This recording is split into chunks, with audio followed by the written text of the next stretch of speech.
Hi, this is Casting On and I'm Alex Capshaw-Taylor of Worldknits. In this lesson, we will learn how to work the tubular cast-on. The tubular cast-on creates a professionally finished ribbed edge that is both strong and elastic. It's ideal for a knit 1 purl 1 ribbing, but you can also use it for a knit 2 purl 2 ribbing. If you were to use it for a knit 2 purl 2 ribbing though, the edge is not going to be as neat and it will also be less flexible, so just keep that in mind. Also, when you're using this cast on, I would avoid bulky yarns because the edge is going to look loose and uneven when you work it. So again, ideal for knit 1 purl 1, okay for knit 2 purl 2, not so great for bulky yarns. If the pattern that you're using indicates that you are using or starting with the tubular cast on, go ahead and use the number of stitches that they indicate in the pattern for your cast on.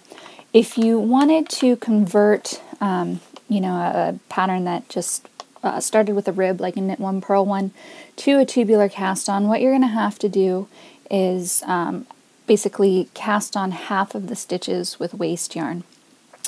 If I'm casting on for an even number of stitches, I'm going to cast on half the number of total stitches plus 1 extra stitch. To cast on for an odd number of stitches, divide the total number of stitches in half and round up. So for this example, my end goal is 20 stitches, so I'm going to divide that number in half and get 10, and because it's an even number that I'm ending with, I'm going to add 1. So I'm going to go ahead and with my waste yarn, that's the same weight as what I'm using in my project, I'm going to cast on 11 stitches. So this waste yarn is going to come out of your finished project, so don't worry if you're using a color that does not look good with the main color of your project.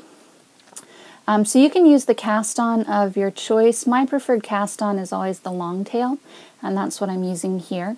If you don't know how to do the long tail cast on, you can watch another video in this cast on series called the long tail cast on.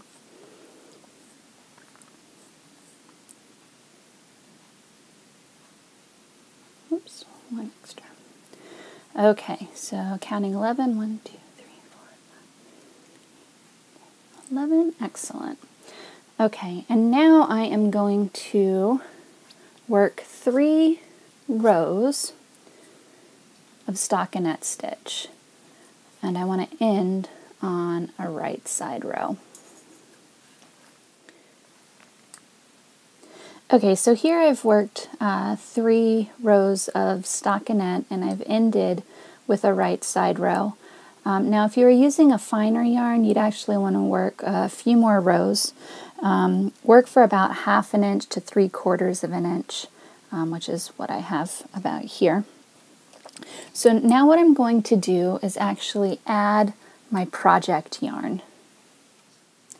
And if this point, if you want to snip your waste yarn, you can go ahead and do that. So I'm just going to cut it, leaving a tail long enough that I'm not going to pull it out. Get rid of that. Now grab my project yarn. And now what we're going to do is work 4 rows in stockinette with our project yarn. And I am doing this starting with a wrong side row. So because I'm working in stockinette and I'm joining my main color, I'm going to purl all of these with the main color. So to join, I just put a loop around my needle and pull it through, and make sure you don't work with your tail, and then go ahead and just purl all of these stitches, and you're going to work again 4 rows, and you're going to end again on a right side row. Alright, so here I have worked my 4 rows in my main color. I finished with a right side row, and now comes the part where I'm actually going to double my stitches. So to do that, what I'm going to do is I'm going to be working off of the stitches up here on my needle, and I'm going to be picking up, if you can see where this color change is occurring, in each of my main color purl bumps down along this row. So I'm going to do this by first purling 1 stitch on my needle and taking it off, and then I'm going to find my very first bump, which is this one, and I'm going to insert my left hand needle just straight down into that bump. Now when I do this, the stitch is actually oriented on my needle incorrectly. So instead of knitting into it, I'm going to knit into the back loop, which is going to turn that stitch around. And when I knit into the back loop, it feels pretty loose, and that's how we want it to feel. Okay, so now I've just picked up one. Now I'm going to purl one off of my needle, and I'm going to pick up the next stitch down here. So just straight down in. Oops, and make sure you don't catch your waist yarn. And knit one through the back loop, purl one off of my needle, pick up the next bump. Okay, and then this is my last bump here that I'm going to pick up.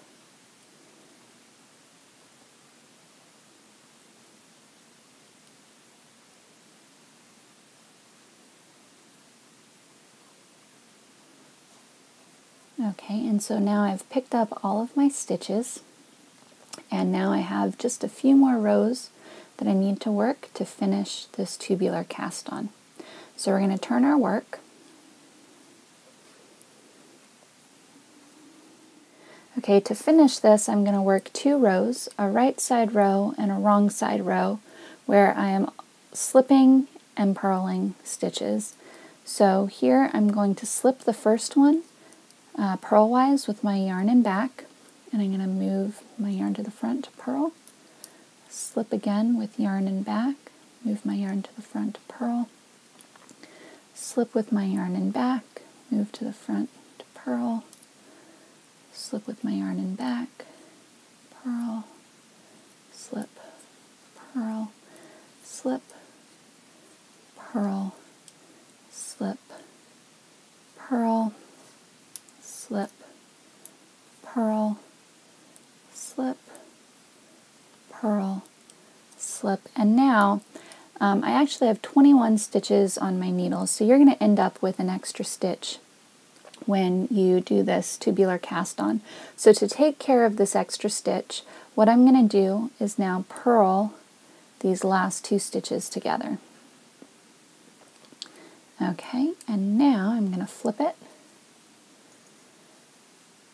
and I'm going to slip this first stitch and purl, slip with my yarn and back and purl, slip with my yarn and back and purl. So basically what I'm doing is I'm slipping the stitches that I worked on the previous row, and I'm purling the stitches that I slipped on the previous row. And I'm going to do this all the way down my needle.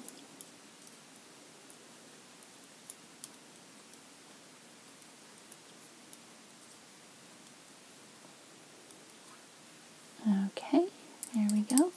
And that gives us a nice flexible edge there.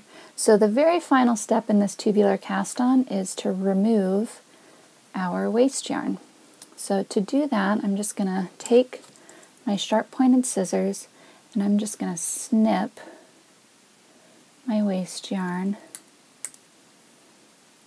right along the edge where it joined my main color. I don't have to cut all of them because they'll start pulling themselves out.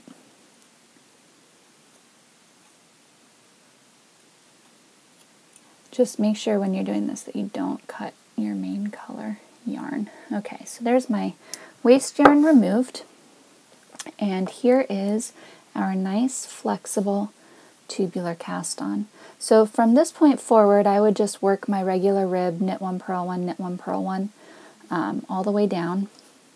But you can see how nice and flexible this edge is, and it gives it a really pretty turned look here at the edge, a turned finished look.